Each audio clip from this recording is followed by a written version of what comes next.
Hi friends, welcome back to my channel. പുതിയൊരു വീഡിയോയിലേക്ക് ഏവർക്കും സ്വാഗതം. അപ്പോൾ ഇന്ന് നമ്മൾ നോക്കുന്ന ടോപ്പിക്ക്, നിങ്ങളുടെ ഇപ്പോൾ കറൻറ്റ് റിലേഷൻഷിപ്പിൽ നിന്നും നിങ്ങളിപ്പോൾ പിന്മാറിയാൽ നിങ്ങളുടെ പാർട്ട്ണറുടെ സ്ഥിതി എന്തായിരിക്കും എന്നുള്ളതാണ്.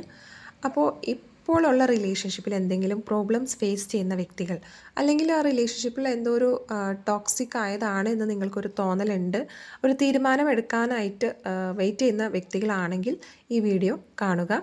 അതല്ല, നല്ല ഹെൽത്തി ആയ റിലേഷൻഷിപ്പിലൊക്കെ ഉള്ള ആൾക്കാർ ഇതൊരു ഒരു ചലഞ്ചായിട്ടോ അല്ലെങ്കിൽ ഒരു പരീക്ഷണം എന്ന രൂപത്തിൽ ചെയ്യാതിരിക്കുക. നിങ്ങൾ ഈ വീഡിയോ സ്കിപ്പ് ചെയ്യുന്നതായിരിക്കും നല്ലത്.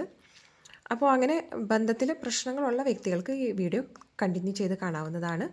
അപ്പോൾ നമുക്ക് റീഡിങ്ങിലേക്ക് കടക്കാം. ഇതൊരു ജനറൽ റീഡിംഗ് ആണ്.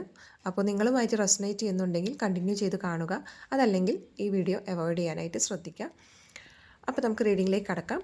വന്നിരിക്കുന്ന cards: 10 of swords, the tower, knight of wands, the empress, ace of pentacles, page of swords. അപ്പോൾ നിങ്ങളിപ്പോൾ ഒരു തീരുമാനം എടുക്കുകയാണ് നിങ്ങളുടെ പാർട്ട്ണറുമായിട്ട് അകലാൻ, അല്ലെങ്കിൽ ആ ഒരു റിലേഷൻഷിപ്പ് തന്നെ ഡിസ്കണ്ടിന്യൂ ചെയ്യാനെങ്കിൽ ആ വ്യക്തിയെ സംബന്ധിച്ചിട്ട് ആ വ്യക്തി ചിന്തിക്കുക, നിങ്ങൾ അവരെ ഒരു ചതിച്ചു പോയി എന്നുള്ള രീതിയിലാണ് അവരുടെ മൈൻഡിൽ, അല്ലെങ്കിൽ അവരുടെ ഒരു തോട്ട് പ്രോസസ്സ് അങ്ങനെയാണ് പോകാനുള്ള സാധ്യത.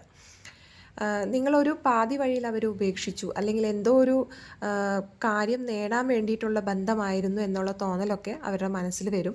മാത്രമല്ല, അവർ വളരെ തകർന്ന ഒരവസ്ഥയിൽ മാനസികമായിട്ടൊക്കെ അത്രയും വിഷമഘട്ടത്തിലൂടെ തന്നെ അവർ കടന്നു പോകാനുള്ള സാധ്യത ഇവിടെ കാണുന്നുണ്ട്.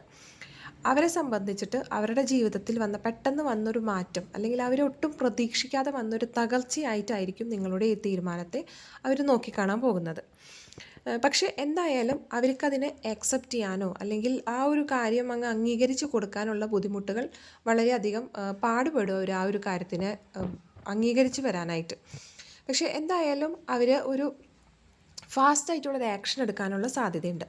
ചിലപ്പോൾ നിങ്ങളെ ആ ഒരു ബന്ധത്തിലേക്ക് തിരിച്ചു കൊണ്ടുവരാൻ, അനുനയിപ്പിച്ചു കൊണ്ടുവരാനോ അല്ലെങ്കിൽ ഒരു ഭീഷണി സ്വരത്തിലോ ഒക്കെ അവരുടെ ഒരു അപ്രോച്ച് ഇവിടെ കാണുന്നുണ്ട്. അവർ മിക്കവാറും നിങ്ങളിൽ നിന്ന് അകലാൻ ആഗ്രഹിക്കാതെ തന്നെ അത് വീണ്ടും അതിൽ തന്നെ സ്റ്റിക്ക് ഓൺ ചെയ്ത് നിൽക്കുന്ന ഒരു പ്രവണത അവർ കാണിക്കാൻ സാധ്യതയുണ്ട്. അതുപോലെ തന്നെ നിങ്ങളെയും ആ ഒരു രീതിയിലേക്ക് കൊണ്ടുവരാൻ, ഇമോഷണലി ഒക്കെ ഒരുപാട് നിങ്ങളെ പറഞ്ഞ് അനുനയിപ്പിക്കാനുള്ള ശ്രമങ്ങളൊക്കെ അവരുടെ ഭാഗത്തു നിന്നുണ്ടാവും. എന്തായാലും ഒരു ഫാസ്റ്റായിട്ട് ഒരു ആക്ഷൻ അവരെടുക്കും എന്നാണ് ഇവിടെ വ്യക്തമാക്കുന്നത്. പക്ഷേ അത് നിങ്ങൾ പറയുന്ന ടൈമിലുള്ള റിയാക്ഷൻ മോഡാണ് ഇപ്പോൾ ഞാൻ പറഞ്ഞത്. പക്ഷെ ഭാവിയിൽ കുറച്ചൊക്കെ കഴിയുമ്പോൾ അവരൊരു അബണ്ടൻസ് അവരുടെ ലൈഫിലേക്ക് വരും, അല്ലെങ്കിൽ അവരൊരു സമൃദ്ധിയെ തേടി പോകും എന്ന് തന്നെയാണ് ഇവിടെ കാണുന്നത്. അവരുടെ ലൈഫിലൊരു ഫീമെയിൽ എനർജിയുടെ ഒക്കെ ഒരു പ്രസൻസ് ഭാവിയിൽ കാണാൻ സാധ്യതയുണ്ട്. അത് ഒരു റിലേഷൻഷിപ്പ് തന്നെ ആകണമെന്നില്ല, അവർക്ക് എന്തോ തരത്തിലുള്ളൊരു സമൃദ്ധി കൊണ്ടുവരാൻ സഹായിക്കുന്ന ഒരു വ്യക്തിയായിട്ടാണ് ഇവിടെ കാണുന്നത്. മാത്രമല്ല, അവർ ഭാവിയിലൊരു ഫിനാൻഷ്യൽ ബേസിലൊക്കെ കുറച്ചും കൂടിയൊക്കെ കോൺസെൻട്രേറ്റ് ചെയ്യാനുള്ള സാധ്യതയുണ്ട്. ഭാവിയിൽ ഈ ഒരു കാര്യങ്ങളിൽ നിന്നൊക്കെ വിട്ട് കഴിയുമ്പോൾ അവർ പണമിടപാടുകളിലൊക്കെ ഏർപ്പെടാനും പിന്നെ പുതിയ ദിശയിലേക്ക് കാര്യങ്ങളെ നോക്കിക്കാണാനുള്ളൊരു പ്രവണത അവരിൽ വരുന്നതാണ്.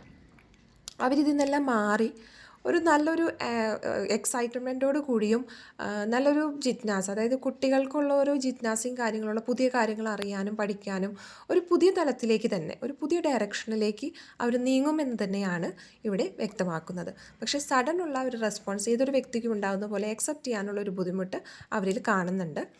അപ്പോൾ ഇന്നത്തെ റീഡിംഗ് ഇതുവരെ ആദ്യമായിട്ടാണ് നിങ്ങൾ ഈ ചാനൽ കാണുന്നതെങ്കിൽ സബ്സ്ക്രൈബ് ചെയ്യാനും ലൈക്ക് ചെയ്യാനും കമൻറ്റ് ചെയ്യാനും മറക്കരുത്. എല്ലാവർക്കും ഒരു ശുഭദിനം നേരുന്നു.